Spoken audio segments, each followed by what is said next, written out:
Hey guys, what's up? Welcome back. This is Force StarCraft 2 Strategy, your #1 location for step-by-step strategy and tutorial videos. Today we're going to be taking a look at a basic Protoss opener. And this opener that we're going to be looking at, this build order, is going to be strong versus a variety of things you could be facing from a Terran player. Most importantly, this is going to help you defend against any possible Reaper rush that you could be seeing. And then after that, don't think it's an all-in preparing for Reaper rush. It just gives you that opportunity to be prepared for the Reaper Rush, and then you can transition into your Warpgate tech and go for a 4-gate or 2-gate into Void Ray or whatever build you look to do after that. But we're just going to be looking at this basic standard opener, starting off with, of course, that 9 Pylon, and then we're going to be following that up with the 12 Gateway. Now, taking a look here, we do see that the Terran opponent in this particular matchup is going for that proxy barracks, and in fact, we are going to be seeing Reapers. But again, without knowing that, we actually, in this particular replay video, the Protoss player does not scout, which I, of course, vehemently suggest scouting in every single game, but it doesn't particularly happen. But again, this is just going to show you that even without scouting and even without knowing that that Reaper Rush is coming, you will be prepared for it if you go for this particular build order. Specifically, we're going to just take a look at what we're going to be doing here, starting off with that 9 Pylon, followed up with a 12 Gateway. While that Gateway is building, we're going to drop the Assimilator at 14 supply, and then of course we're going to saturate that Assimilator as soon as it does come up. And again, of course, if we take a quick glance over here at the Terran player, you do see that he is in fact going for that all-in Reaper, which should start building right now. There it is. So we do have the SCV scouting around in our base, just poking around, doing some damage. That Assimilator did just pop up. We are going to be, again, saturating that. Now that our Gateway comes up, the first thing we're going to want to do is drop our Cybernetics Core, and as you can see with the timing, it worked out perfectly so that we had just enough minerals.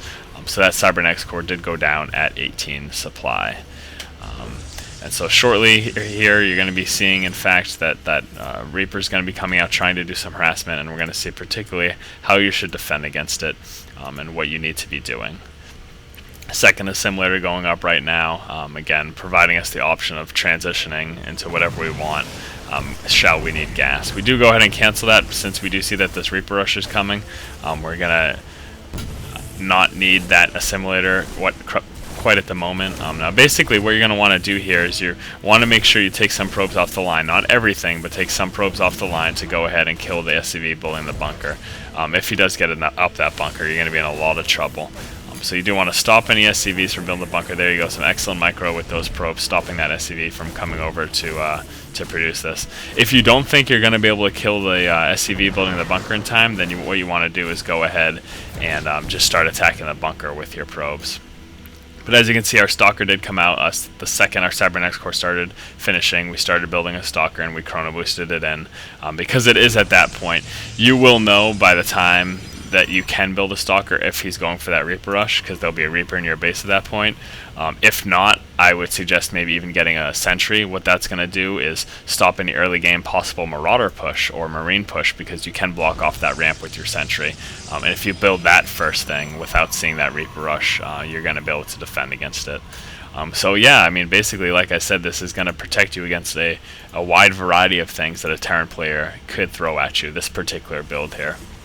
Now he's going to be moving forward with these Marauders, which they can obviously do a lot of damage to the Stalker, so we're basically just going to want to do some good micro, try to pick him off as much as possible. We're forcing him to run back by chasing him with the Zealot, and then while he's running away, we're picking him off with the Stalker. If that Zealot wasn't there chasing those Marauders, then he would not be running back. He would just have the Marauders engage the Stalkers, but the threat of the Zealot catching up to them is enough to force them to push back. As you can see here, we do have our second Gateway up finally, and we are, of course, chrono boosting in that Warpgate research, preparing for that tech switch should it be necessary. So yeah, this is going to defend you against any early possible pressure that you could be seeing versus a Terran player, and then it's going to allow you to transition into whatever you want to do, particularly. Moving into his base, obviously, since he went for that early Reaper followed by Marauder harassment, he has absolutely nothing defending his base, so we're easily going to be able to tear apart all of his workers and then just take out his command center after that.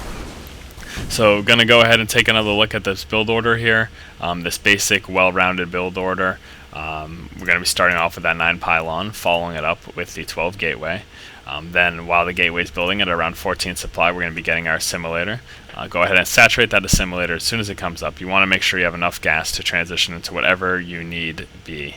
Now, as soon as that first gateway comes up, go ahead and start building your Cybernetics Core. Now, before the Cybernetics Core finishes, if you are getting a Reaper Rush, he will have a Reaper in your base before that point. The timing of a Reaper Rush works so that Reapers will be in your base before your Cybernetics Core is finished building.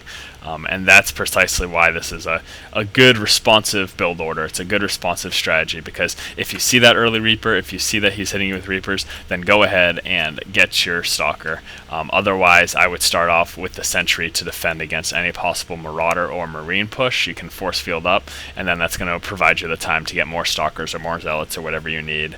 And then, of course, you can transition into that Warpgate research. As you see, we have Warpgate up now. We do have our second gateway. Or, of course, we could have put up this Assimilator. We could have transitioned into Immortals if we thought we were going to be seeing a lot of Marauders early to mid-game. So it's going to provide you with a lot of different avenues. So again, guys, this has been for StarCraft 2 Strategy, your #1 location for step-by-step strategy and tutorial videos. If you guys like our videos and you like what we're doing here, please subscribe to our YouTube channel. Keep watching and keep owning, guys. Thanks to the fact that we saved up all of that energy for those sentries, we're able to drop some force fields and kind of push their units apart. And we're going to be doing that again, as you can see here. And this is why force field is so strong, pushing these units back, actually moving them out of the range of the fire, and then also stopping those supporting SCVs from coming in and getting a surround on our units.